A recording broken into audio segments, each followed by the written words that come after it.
పోయి నిద్రలోకి వెళ్తున్నామా అనేది గమనించుకుంటూ ఉండాలి. ఈరోజు శ్వాస గురించి క్లారిటీగా మాట్లాడుకుందాం. శ్వాసలో మనం చేయవలసినవి 3 ఉన్నాయి.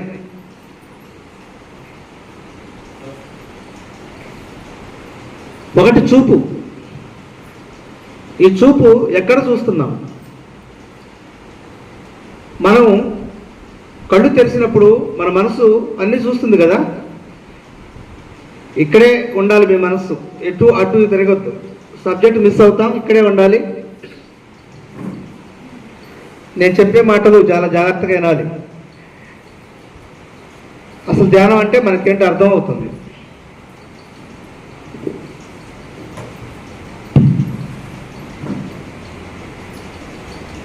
మూడు ఉన్నాయి.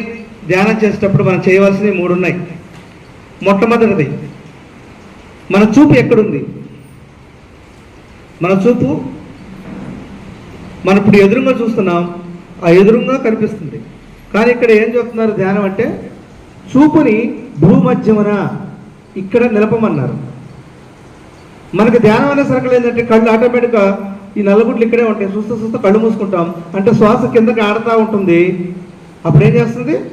ఆ కాసేపు అటు గమనించడమో ఏదో చేస్తూ ఉంటాం. తర్వాత నిద్రలోకో ఒక మత్తులోకో ఒక తెలియని స్థితికి వెళ్ళిపోతాం.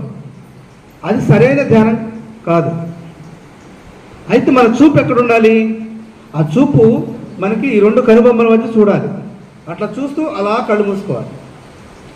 అక్కడే దృష్టి ఉండాలి. చూపు అంటే దృష్టి. ఆ దృష్టి 2 కనుబొమ్మల మధ్య ఉన్నప్పుడు మాత్రమే కరెక్ట్గా ఉన్నట్లెక్క. ఒకటి. రెండవది శ్వాస. ఈ శ్వాస ఆడుతుంది. ఈ శ్వాస మీదకి మన మనసు ఏం చేస్తుందో గమనిస్తూ ఉండాలి. ఆ శ్వాస మీద ఆ ధ్యాస ఉండాలి. ఆ ధ్యాస ఈ శ్వాస ఎక్కడ దాకా వెళ్తుందో అలా గమనిస్తూ ఉంటే, ఆ ధ్యాస దాని మీద ఉంటే ఏమవుతుంది అంటే అక్కడ ఇంకొకటి ఏముండాలి? ఎరుక. ఆ ఎరుక శ్వాస మీద ధ్యాస ఉంచి ఆ ఎరుకతో మనం గమనిస్తూ ఉన్నట్టయితే అది శ్వాస మీద ఉందా, ఆలోచనలతో ఉందా అనేది మనకు తెలుస్తూ ఉంటుంది. గమనిస్తూ ఉండాలి. దృష్టి భ్రూమధ్యమని ఉండాలి. శ్వాస మీద ధ్యాస ఉండాలి. మనం గమనిస్తూ ఉండాలి. దేన్ని గమనిస్తూ ఉండాలి? ఏం జరుగుతుందో గమనిస్తూ ఉండాలి. ఈ 3 పాయింట్లు కంపల్సరిగా ధ్యానం అంటే ఏంటి అనుకున్నప్పుడు మీకు అర్థం కావాల్సిన విషయాలు ఏంటంటే, మన చూపు 2 కనుబొమ్మల మధ్య ఉండాలి. మన శ్వాస ఆడుతున్న శ్వాస మీద మన ధ్యాస ఉండాలి. వస్తూ ఉన్నదాన్ని పోతున్నదాన్ని ఏం జరుగుతున్నా సరే గమనిస్తూ ఉండాలి. ఆలోచన వస్తున్నాయి అనుకో, ఆలోచన వస్తున్నాయని గమనిక ఉండాలి. ఆ ఎరుకు ఉండాలి. ఓహో నాకు ఆలోచన వస్తున్నాయని ఎరుకు ఉండాలి. లేదు పక్కన శబ్దాలు వస్తున్నాయని ఆ ఎరుక ఉండాలి. కానీ ఆ గమనించడం అనేది ఆలోచనలు వస్తే ఆలోచన ఎరికెడితే నీ మనసును తీసుకుని పోకూడదు. ఆ మనసు ఇక్కడే ఉండాలి శ్వాస మీద. ఏంది తర్వాత మన గమనిక ఏం జరుగుతుందో సాక్షిగా గమనిస్తూ ఉండాలి. ఆలోచనలు వస్తే ఆలోచనలు వస్తున్నాయి, వాటి జోలికి వాటి మీదకి వాటితో ప్రయాణం చేయకూడదు అని హాయిగా మళ్ళీ శ్వాస మీద గమనిస్తూ ఉండాలి. ఈ 3 కనుక కరెక్ట్గా ఉన్నట్టయితే మనకి అది సరైన ధ్యానం అంటాం. మరి ఆలోచన పరంపర వస్తూ ఉంటుంది. అది ఆగిపోయినప్పుడు చక్కగా మనలో కదలికలు తెలుస్తూ ఉంటాయి. మన నొప్పులు తెలుస్తూ ఉంటాయి, ఆవలింతలు తెలుస్తూ ఉంటాయి. ఒక రకమైన నేను ఉండలేకపోతున్నాను, నిద్ర వస్తుంది, లేకపోతే మత్తు వస్తుంది, లేకపోతే అని అనిపిస్తూ ఉంటుంది. అప్పుడు గమనిస్తూ ఉండాలి. ఆ గమనిస్తూ ఉన్నప్పుడు ఏమవుతుందంటే ఆ మత్తులో ఏ శబ్దాలు లేనప్పుడు ఆ సంగీతంలో మనం గమనిస్తూ ఉంటాం. లేదా ఇక్కడ వచ్చిన మాస్టర్స్ ఏదో ఒక విషయం చెప్తుంటారు, ఎరుకుతో ఉండండి అని, నిటారుగా ఉండండి అని, ఎవరికి తోచినట్టుగా వాడు చెప్తుంటారు. అయితే ఈ 3 కనుక కరెక్ట్గా చేస్తే చాలా అద్భుతమైన ధ్యానం అంటాం. చాలామంది ఏం చేస్తారంటే ఎన్నుపోస్తు నిటారుగా ఉంచమంటారు. నిటారుగా ఉంచమంటే అది హింస. అంటే ఒళ్ళంతా బలవంతంగా బిగదీసుకొని చక్కగా నిటారుగా ఉండమంటారు. అది ఎంతసేపు ఉంచగలం? 1 నిమిషం 2 నిమిషాలు ఉంచగలం. అది అది సుఖాసనం కాదు, అది చాలా ప్రయోగాత్మకమైన ఆసనం. ఇక్కడ మనం ఏం చేస్తున్నాం, ధ్యానం అంటే హాయిగా సుఖాసనంలో కూర్చోవాలి. వీలైనంత వరకు మనం హాయిగా కూర్చోవాలి. మనకి బిగబట్టుకొని ఎక్కడైనా ఏదో చేసామనుకో, ఆ లోపల హింస, శరీరాన్ని హింసించి మనం ఏదో కావాలని ఏదో ప్రయోగం చేస్తున్నామని దాని అర్థం. హాయిగా చక్కగా కూర్చొని తల వాలిపోతూ ఉంటుంది. అక్కడ మనం ఏం చేస్తున్నాం, ఇందాక శ్వాస మీద ధ్యాస ఉంచాం, దృష్టి భ్రూమధ్యం ఉంచాం, గమనిస్తూ ఉన్నాం. ఏం గమనిస్తున్నాం, నా తల వాలిపోతుంది. గమనిస్తున్నప్పుడు ఏం చేస్తామంటే చక్కగా మళ్ళీ స్టడీ చేసుకుంటాం. లేదు ఎనర్జీ ఎక్కువైపోయింది, గమనించడం క్షణంగా మిస్ అయిపోయాం, ఆ మత్తులో పడిపోయాం. తర్వాత ఏం తెలుస్తుందంటే ఇట్లా వాలిపోతున్నట్టు తెలుస్తుంటుంది. లేదు ఇంకా గమనిస్తూ ఉన్నాం, అన్నీ కరెక్ట్గానే ఉండి ఒక ఎనర్జీ ఇదంతా జిమజిమలాడటం కానీ, లేకపోతే చీమలు పారుతున్నట్టు కానీ, లేకపోతే ఒళ్ళంతా నొప్పులు రావటం కానీ, ఇవన్నీ గమనిస్తూ ఉంటాం.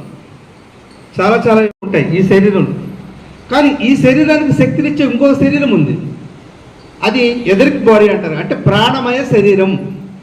గుర్తుపెట్టుకోండి, ఎన్నో సందర్భాల్లో మీరు వినుంటారు ప్రాణం అని. ప్రాణమయ శరీరం ఉంటుంది.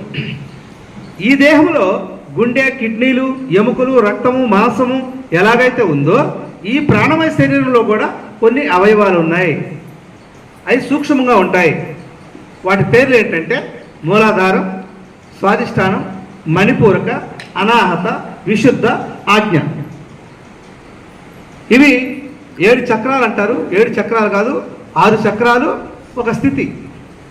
ఈ 7కు సంబంధించి ఆధ్యాత్మిక శాస్త్రం మొదలవుతుంది. ఎక్కడి నుంచి మొదలవుతుందంటే ఫస్ట్ శ్వాస మీద ధ్యాసతో మనం ఎక్కడికి వెళ్తున్నాం, మన లోపలికి వెళ్తున్నాం. అర్థమైందా? అందరు ఇక్కడే చూడాలి. ఫస్ట్ మనం ప్రపంచాన్ని కట్టేసి కళ్ళ ద్వారా ప్రపంచాన్ని చూడకుండా, మనస్సుని చెవుల ద్వారా ప్రపంచంలోని శబ్దాలు వినకుండా, కాళ్ళను అటు ఇటు నడవకుండా కాళ్ళను కట్టేసి,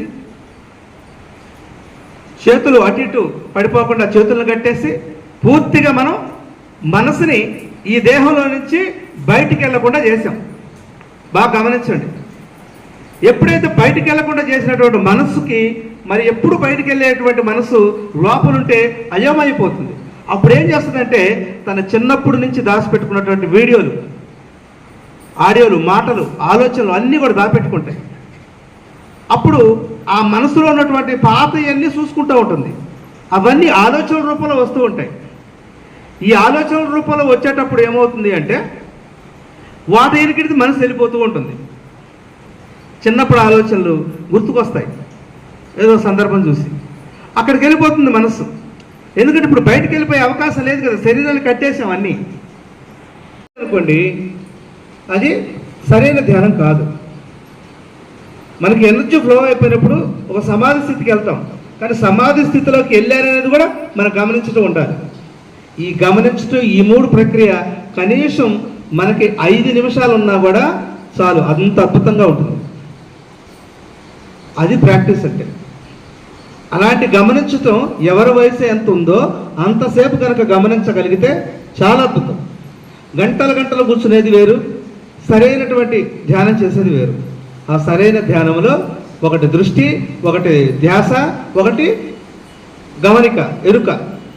ఆ 3 కనుక కరెక్ట్గా ఉన్నాయో చూసుకుంటూ ఉంటే కొంచెంగా ప్రాక్టీస్ చేస్తూ ఉంటే ఆటోమేటిక్గా మనకు సరైన ధ్యానంలోకి వెళ్తాం.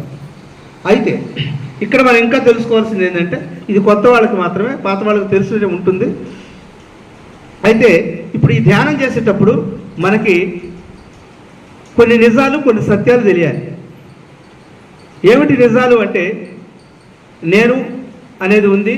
ఆ నేనుకి ప్రపంచంలో ఉన్నటువంటి అన్ని బంధాల్లో ఉన్నాయి. కాబట్టి ఆ బంధాలతో ముడిపడి ఉన్నటువంటి జీవితం ప్రతిరోజు ఎంతో ఒత్తిడిని తీసుకొస్తుంది, లేదా భయాలను తీసుకొస్తుంది, లేదా ఏదో కావాలని ఒక ఆశతో ఉంటుంటుంది అనమాట. ఇప్పుడు ఇట్లా ఉన్నటువంటి జీవితం ఎలాగుంటుందంటే అవి నెరవేరకపోతే ఎంతో కష్టంగా అనిపిస్తుంది జీవితం. లేదు వాటి కోసం ఈ శరీరాన్ని కష్టపెట్టేటప్పుడు ఎన్నో అనారోగ్యాలు వస్తూ ఉంటాయి, అక్కడ కొన్ని భయాలు వస్తూ ఉంటాయి. ఈ భయాలు, ఈ బాధలు, దుఃఖాలు అవన్నీ కూడా ఎక్కడుంటాయి మనలో? మనం గమనించవలసిందంటే మన దగ్గర ఉన్నది ఏదైతే ఉందో అవి ఎక్కడ ఉంటాయి అనేది గమనించాలి. దీన్ని ఆత్మశాస్త్రం అంటాం. ఉన్నాయి కదా మన దగ్గర, భయాలు ఉన్నాయి, బాధలు ఉన్నాయి, దుఃఖాలు ఉన్నాయి, కష్టాలు ఉన్నాయి, కోపాలు ఉన్నాయి, కామాలు ఉన్నాయి, హింసించ ఉంది, అన్నీ ఉన్నాయి. ఎక్కడ ఉన్నాయి? చాలా చాలా ఇంపార్టెంట్. ఆధ్యాత్మిక శాస్త్రం అంటే ఇక్కడ ఎన్నావో వెళ్ళిపోవటం కాదు, మనం చేసే పని ధ్యానంలోనే. దీనికి చదువు అవసరం లేదు. నిన్ను నువ్వు గమనించుకునేటప్పుడు నీకు కోపం వస్తుంది, నీకు తెలుస్తుంది కదా. నీకు ఆకలి అయ్యే విషయం నీకు తెలుస్తుంది కదా. మరి నీకు ఆనందం వచ్చినా తెలుస్తుంది, దప్పకైనా తెలుస్తుంది, కోపం వచ్చినా తెలుస్తుంది. అవన్నీ ఎక్కడెక్కడ జరుగుతున్నాయి అనేది ఆ శాస్త్రం మనకు తెలియదు. ఆ శాస్త్రాన్ని తెలుసుకోవటమే సరైనటువంటి ఆధ్యాత్మిక శాస్త్రం. ఇవన్నీ కూడా ఒకదానంటే ఒకటి ఉంటాయి. అవన్నీ లోపలే ఉంటాయి అనుకుంటున్నాం. కానీ ఈ శరీరంలో లోపల ఉండే ఏంటి అంటే ఈ పంచ ఇంద్రియాలు, కర్మేంద్రియాలు, జ్ఞానేంద్రియాలు, ఇంకా ఆ మనసును కూడా కట్టేయాలి. మనసును ఎక్కడ కట్టేస్తున్నాం? చేతులతో చేతులు కట్టేసాం, కనురెప్పలతో కళ్ళను కట్టేసాం. కానీ మనసుని ఎక్కడ కట్టేస్తున్నాం? ఇది చాలా చాలా ఇంపార్టెంట్. మనసుని శ్వాస మీద నిలుపుతున్నాం. శ్వాస మీద ఉందా లేదని గమనిస్తూ ఉన్నాం. అర్థమైందా? ధ్యాస వేరే, గమనించడం వేరే. మన చూపు ఎక్కడుంది? ఇక్కడుంది. ఇక్కడ చూస్తూ ఉంది. శ్వాస మీద మనసు ఉంది. ఆ మనసు మీద ఉందా లేదా అనేది గమనిస్తూ ఉంది. ఈ మూడు కరెక్ట్గా ఉంటే అప్పుడు సరైన ధ్యానం అంటాం. ఇప్పుడు ఏమవుతుంది? ఇప్పుడు ఈ మూడు గమనించే కొద్దీ కొన్ని అనేక రకాలైనటువంటి స్థితులు ఏర్పడుతూ ఉంటాయి ఈ దేహంలో. అప్పుడు ప్రాణమయ శరీరంలో ఉన్నటువంటి ఆ శక్తి కేంద్రం ఓపెన్ అవుతుంది. అప్పుడు ఏమవుతుంది? మెల్లిమెల్లిగా ధ్యాన సాధన పెరిగే కొద్దీ ఏమవుతుంది అంటే మన శ్వాస ఎక్కడికి నడుస్తుంది? ఇక్కడి నుంచి కిందకు నడుస్తుంది. అర్థమైందా? ఇక్కడి నుంచి కిందకు నడుస్తుంది శ్వాస. నీకు సరైన ధ్యానం, ఒక సమాధి స్థితికి వెళ్ళాలంటే శ్వాస మెల్లిమెల్లిగా తగ్గుకుంటూ ఇక్కడి నుంచి ఇక్కడికి గమనిస్తూ ఉండాలి. ఇక్కడ దాకుందా, ఇక్కడ దాకుందా, ఇక్కడ దాకుందా, శ్వాసను గమనిస్తూ ఉంటప్పుడు ఏమవుతుందంటే అది రాను ఏమవుతుందంటే ఇక్కడ నిలబడుతుంది. ఇక్కడ నిలబడితే మనకు తెలుస్తుంటుంది. అప్పుడు ఏమవుతుందంటే ఇక్కడి నుంచి ఊర్ధముఖంగా దైవం వైపు మన స్థితి ఉంటుంది. అప్పటి వరకు ఇక్కడ దాకా వెళ్తుంది. మూలాధార చక్రం కాడి నుంచి స్వాదిష్టాన చక్రం, మణిపూరక చక్రం, అనాహత చక్రాల్లో తిరుగుతుంది శ్వాస. కానీ ఎప్పుడైతే మనం గమనించి దాన్ని ఒక పట్టుబట్టి ఉంటామో, మనసు శూన్యం అవుతుందో, అప్పుడు శ్వాస మెల్లమెల్లగా వెళ్ళిపోయి భూమధ్యమును నిలిచిపోయి అక్కడి నుంచి దర్శనాలు, రకరకాలైనటువంటి శ్వాస మీద ఉండాలి. మన చూపు ఎక్కడ ఉండాలి? రెండు కనుబొమ్మల మధ్య దృష్టి ఉండాలి. అంటే నల్లగుడ్లు కనీసం ఇట్లా మన పైకి ఇక్కడ మనం బొట్టు పెట్టుకున్న కాడ చూస్తున్నట్టుకుంటే అట్లా కళ్ళు మూసుకోవాలి. అర్థమైందా? మన గమనించడం ఎక్కడ ఉండాలి? మన శరీరం లోపల ఏం జరుగుతుందో గమనిస్తూ ఉండాలి. మన మనసును కూడా గమనిస్తూ ఉండాలి. అది శ్వాస మీద ఉందా, ఆలోచన వెంట పారిపోతుందా అనేది గమనిస్తూ ఉండాలి. గమనించినప్పుడు ఎమ్మటి ఏం చేస్తుంది? అయ్యో నన్ను ఎవరో చూస్తున్నారు అనుకుంటుంది. అప్పుడు ఏం చేస్తుంది? మనసుకి ఏం చెప్పుద్ది? శ్వాస మీద ధ్యాస పెట్టాలి, నువ్వు అటు ఇటు పోబాక అని చెప్పేసి ఆ రెండు కమ్యూనికేషన్ అయ్యి మళ్ళీ శ్వాసను గమనిస్తూ ఉంటుంది. అలా గమనించినప్పుడు ఏమవుతుంది? మెల్లిమెల్లిగా మూడు కలిసి ఒక శక్తిపాతం జరిగి సన్నంగా శ్వాస ఇక్కడ నిలిచిపోతుంది. ఇక్కడ నిలిచిపోయినప్పుడు మన దృష్టి ఇక్కడ ఉంది కాబట్టి అక్కడ దివ్య దర్శనాలు జరుగుతాయి. అది ధ్యానానికి ఇక్కడ జ్ఞానానికి మధ్య మన మనసు ఉంటుంది. అప్పటి వరకు కర్మలకి, శరీరానికి, మనసుకి మధ్య ఉంటుంది మన సాధన. ఎప్పుడైతే కరెక్ట్ అయినటువంటి సాధన చేశామో అప్పుడు ఏమవుతుందంటే ఈ స్థితులను దాటి అక్కడికి వెళ్తాం. మరి ఈ స్థితులను దాటి అక్కడికి వెళ్ళాలంటే నీకు ఆత్మదర్శనం కానీ దైవ దర్శనం జరగాలంటే ఇక్కడ కింద క్లీనింగ్ అవ్వాలి. ఎక్కడ క్లీనింగ్ అవ్వాలి? శరీరంలో క్లీనింగ్ అవ్వాలి. ఇంకొకటి మరి ప్రాణమయ శరీరంలో క్లీనింగ్ అవ్వాలి. ఈ రెండు చోట్ల క్లీనింగ్ అయినాక మనసులో కూడా క్లీనింగ్ అవ్వాలి. ఈ మూడు ఈ భూమికి సంబంధించినవి. ఈ మూడు దాటితేనే నువ్వు చక్కగా మళ్ళీ ఆ పై స్థాయికి వెళ్తావు, అంటే దైవ స్థాయికి వెళ్తావు. ఈ మూడిట్లో ఏమున్నాయా అంటే జన్మ జన్మల కర్మలు ఉన్నాయి. అవి ఎలా ఉంటాయి? ఈ జన్మవి మనం కొన్ని అర్థం చేసుకుంటే గత జన్మలవి కూడా ఉన్నాయి కర్మలు, వాటి వల్లే నాకు ఈ బాధలు వచ్చినాయి, దుఃఖాలు కూడా కాంతిని పోసుకొని నేను దైవాన్ని అన్న ఎరుకతో ఆత్మవిశ్వాసంతో అద్భుతమైన స్థితిని మనం పొంది ఉంటున్నాం అనుకున్నారా?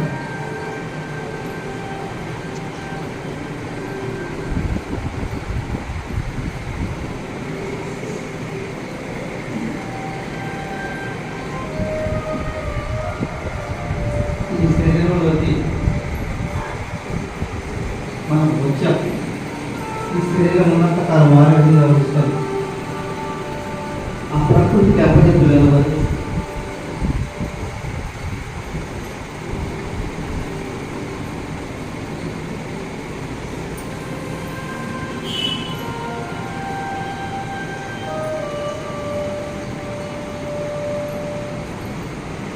ఆఖరి 30 సెకండ్లు ధ్యానం.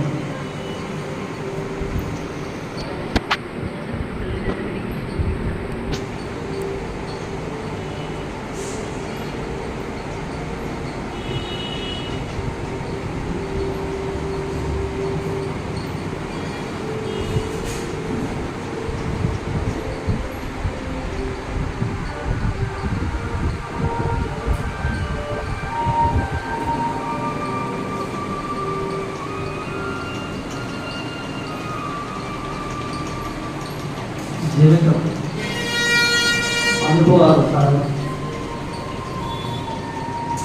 ప్రతి కష్టము కూడా మనల్ని ఆ ఉన్నతి తీసుకెళ్ళడం కోసమే సత్యాన్ని గ్రహిద్దాం.